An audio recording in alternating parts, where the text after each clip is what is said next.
Olá pessoal, bom dia, boa tarde, boa noite. Eu realmente não sei que horas vocês vão estar vendo o vídeo, né? Então a gente costuma cumprimentar aí, independente do horário que você vai estar vendo o vídeo, tá? Hoje eu queria falar um pouquinho sobre o Concílio de Nicéia, tá? O Concílio de Nicéia, ele foi proposto, tá? Ele foi planejado e ele foi executado pelo imperador romano Constantino, tá? Em 325 depois de Cristo, tá? Então é depois de Cristo. Então a sigla que a gente utiliza para todos os anos que vem depois de Cristo é DC. Antes de Cristo a gente utiliza a sigla AC, antes de Cristo. Então o Concílio de Cinéia foi em 325 DC, tá? O Concílio de Cinéia, na realidade, foi o primeiro evento ecumênico da história do cristianismo, tá? Ocorrido na cidade de Nicéia, tá? Na Turquia, em basicamente 325 DC, né? O objetivo do concílio foi criar um consenso, né, entre a religião católica sobre os dogmas que deveriam ser aplicados, tá, na própria religião católica, tá? Os credos que deveriam ser obedecidos, tá? Esse foi o sentido do Concílio de Cinéia, criar regras. A partir do Concílio de Cinéia, determina-se que Jesus Cristo, tá, realmente é reconhecido como Filho de Deus e feito da mesma matéria, tá? A partir desse momento se declara que Jesus Cristo é Filho de Deus, sendo assim o Messias enviado à Terra, tá? A partir do Concílio de Nicéia. E aí ele determina regras que devem ser seguidos na Eucaristia e no Credo, tá? Houve vários fatos importantes no Concílio de Nicéia, tá? Inclusive o cálculo da Páscoa, tá? Porque o que acontece? Naquela época, como eu disse para vocês, não havia regras claras determinadas, tá? Então criou-se o Concílio de Nicéia para determinar as regras para os dogmas da Igreja Católica, tá? E no Concílio de Nicéia, né, realizado em 325, determinou a Páscoa cristã, tá? Celebrada no primeiro domingo após a primeira lua cheia, que ocorre depois do equinócio de primavera no hemisfério norte, tá? O equinócio de primavera, quer dizer, basicamente o equinócio de primavera é sempre muito comemorado, porque ele traz a floração, ele traz a certeza, tá, que após a flor virá o fruto. Então quem plantou, quem trabalhou na terra, quem cultivou a terra e viu a floração da sua plantação, tem certeza que após a floração virá o fruto. Não virá nenhum tipo de praga ou nada. Quer dizer, ele tem a certeza que após a floração da sua plantação, ele terá o retorno do seu trabalho, o fruto ou o grão que ele plantou, o retorno da natureza pelo seu esforço na terra, tá? Então é sempre muito importante. Então se calcula aí a Páscoa, tá, após o equinócio de primavera, tá? E aí basicamente assim, o que significa a Páscoa? Qual é o sentido da Páscoa, tá? O sentido da Páscoa em si, tá, cristã, é uma festividade, tá, cristã mais importante para o cristianismo, pois representa a ressurreição de Jesus Cristo. Quer dizer, Jesus Cristo ressuscita, tá, e como único, vamos dizer assim, como o Filho de Deus, feito da mesma matéria que Deus, ele ascende aos céus, tá, com o seu corpo, ele leva o seu corpo físico, porque ele é filho de Deus. Tudo que é de Deus é sagrado, então a carne de Jesus não poderia ficar na terra. Ele teria que ressuscitar e ascender com seu corpo humano ou de homem, como fosse, porque o corpo de Jesus é sagrado. Tá? Então ele ressuscita e ascende aos céus. Esse é o significado da Páscoa. É o significado da Páscoa que traz a certeza do Messias enviado por Deus. Tá? E aí tem alguns detalhes, algumas coisas muito interessantes que a gente pode conversar, inclusive. O Antigo Testamento esperava o quê? Um Messias que viesse para libertar o povo judeu da opressão. Ok? Então o Antigo Testamento basicamente esperava um general fabuloso que viesse combater com fogo e ferro os inimigos dos judeus. E basicamente é um dos primeiros povos a estarem na Terra a determinar a lógica das religiões, tá? Então eles esperam o Filho de Deus como um general fabuloso que vai libertar os judeus dos seus inimigos, tá? Jesus vem à Terra naquela época, tá? E ele vamos supor assim, divulga a palavra de forma imensa, tá? A palavra de Deus que estava no Antigo Testamento e tudo mais, e ele arrecada muita gente. Ele basicamente se torna, como ele pede a Pedro que se torne, um pescador de homens, né? Então ele se torna um pescador de homens e arrecada muita gente, muito público, muitos fiéis e tudo mais. São 12 discípulos, claro, que os ajudam. Mas ele arrecada muita gente, tá? Então, os judeus não consideram Jesus como um Messias enviado por Deus, porque, segundo a visão judaica, Jesus não foi capaz de libertar o povo judeu da opressão romana, tá? Que ocorria naquela época. Porém, pelo outro lado, os católicos acreditam que Jesus não fez o trabalho de forma imediata, mas com seu exemplo foi arrebatador, porque a libertação do povo judeu ocorreu. Então, Jesus faz o trabalho com seu exemplo, de uma forma pacífica e, vamos dizer, certeira, né? Porque realmente o povo judeu basicamente se liberta da opressão romana, tá? Que basicamente era em Jerusalém, mas o povo judeu esperava um Messias que o libertasse de forma imediata. Então vamos supor, há essa controvérsia entre a religião judaica e a religião católica ou cristã, que entre o Messias, os judeus queriam algo imediato.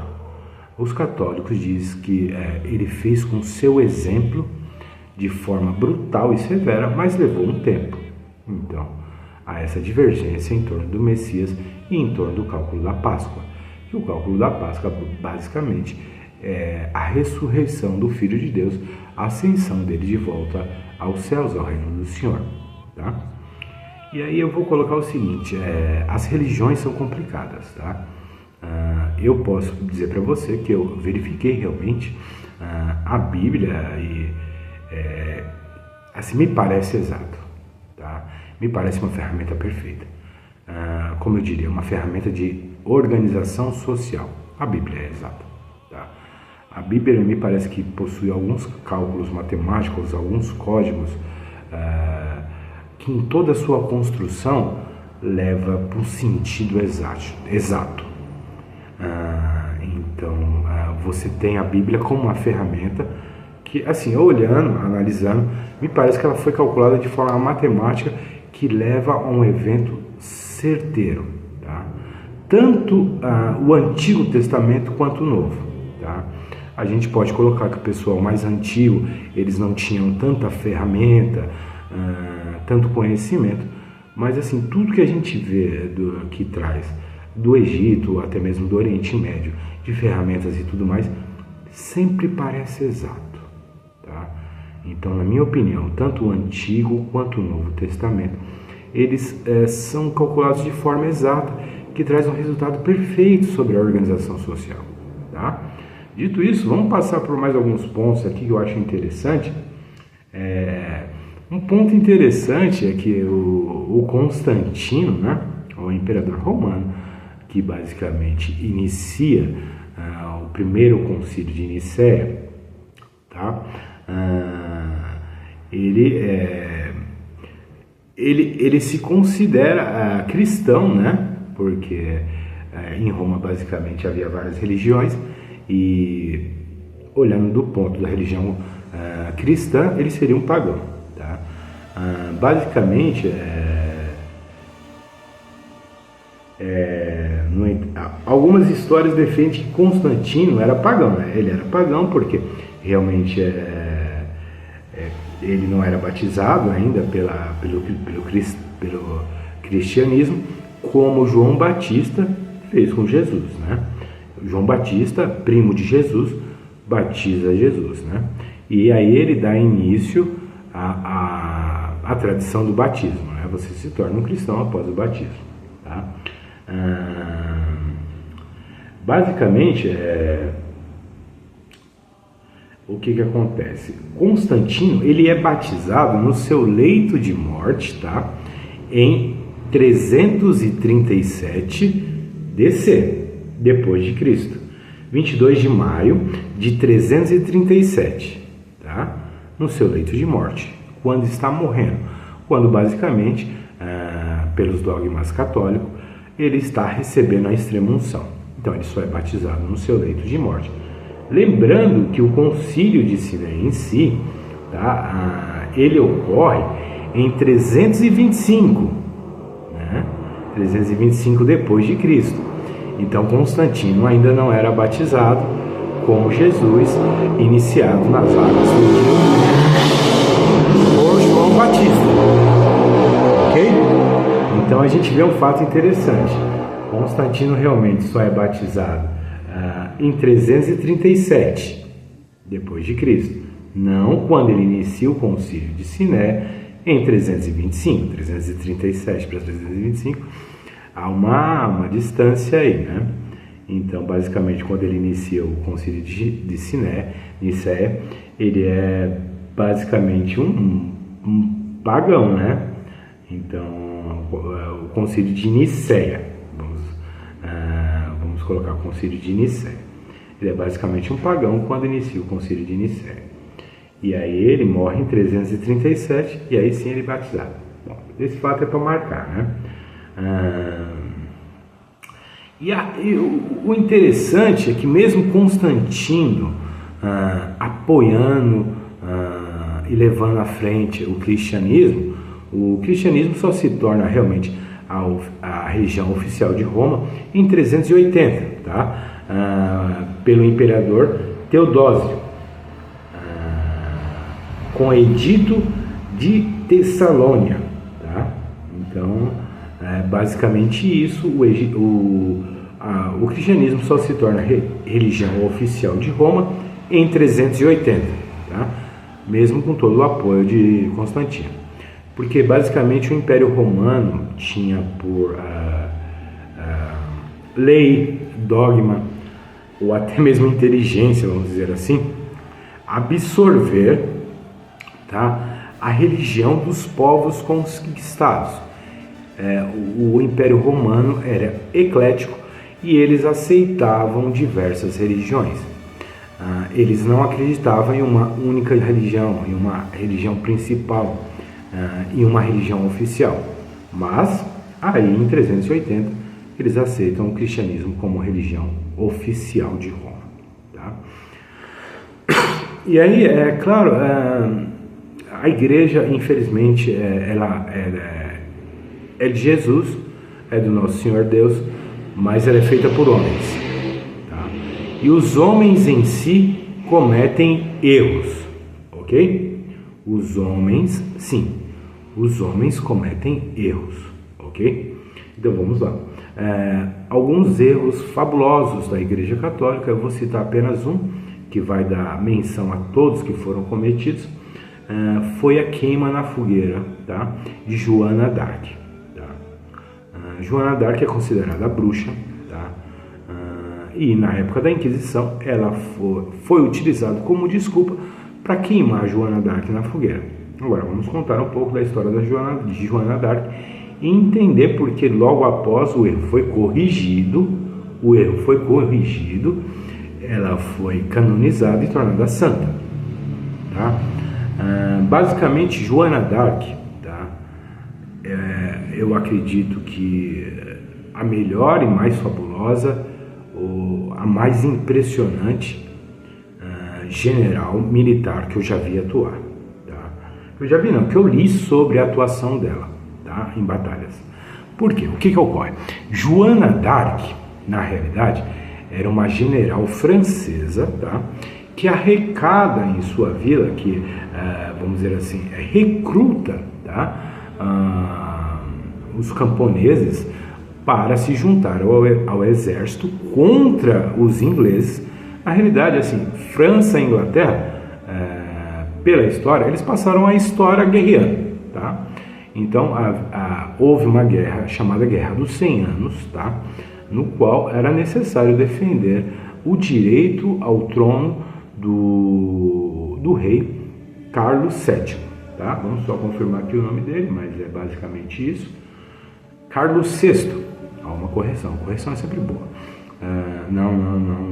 Vamos corrigir de novo. Carlos VII, né? Então o que acontece? Joana d'Arc luta, tá? Para garantir a ascensão ao trono do rei Carlos VII, ok?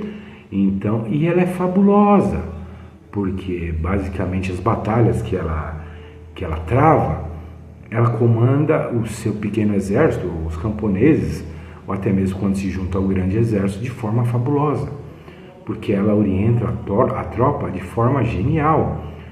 Aquele flanco está mais fraco, devemos concentrar os nossos esforços naquele flanco para vencer aquele flanco e cercar o restante da tropa. Ela só acertava.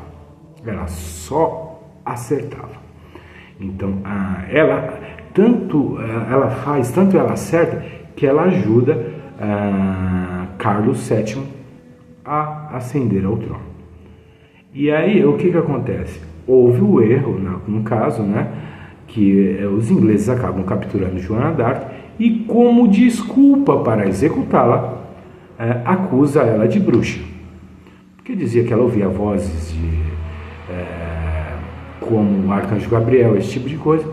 Mas na realidade, assim, uma excelência tão fabulosa em batalha ou em qualquer coisa que você faça, só pode ser considerada genialidade, né? Não é loucura. Porque se ela ganhou tantas batalhas a ponto de elevar um rei ao trono, na realidade eu acho que é eficiência, né? Não é loucura, né? Então esse é um dos erros cometidos pela Igreja Católica, corrigido no futuro, no qual ela é canonizada e tornada santa. Ok? Então isso ocorre mesmo. A igreja feita de homens erra, tá? Ela foi tornada santa pelo Papa Bento V, tá? Em 16 de maio de 1920. Beleza? Então aí ela é tornada santa, canonizada e tornada santa, tá?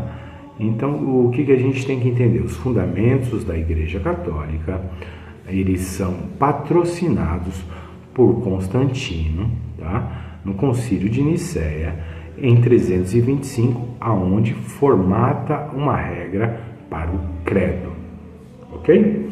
Agora a questão é a seguinte, o que diz é o seguinte: durante o Concílio de Nicéia, aí vem um detalhe interessante, é excluído dezenas de livros do Novo Testamento, dezenas de livros cristãos, tá? E a gente um dos nomes que pode ser dado a esses livros que foram excluídos são os Evangelhos Gnósticos, né? Que basicamente a gente não tem ainda exato assim com quem se encontra, em poder de quem se encontram os evangélicos gnósticos, mas a gente tem notícias, ou até mesmo boatos e tudo mais, que pode ser grandes bombas em relação aos dogmas cristãos. Por isso, eles foram excluídos, tá? Bom, pessoal, na realidade o vídeo acabou ficando longo, porque o assunto é muito mais longo, mas eu espero que vocês tenham gostado do vídeo. Se gostar do vídeo, dê um like, se inscreva no canal. Se houver qualquer correção a ser feita, coloque nos comentários, vamos discutir e vamos corrigir se for necessário. E eu peço que vocês se inscrevam no canal, que ajuda bastante. Obrigado. Tchau, tchau.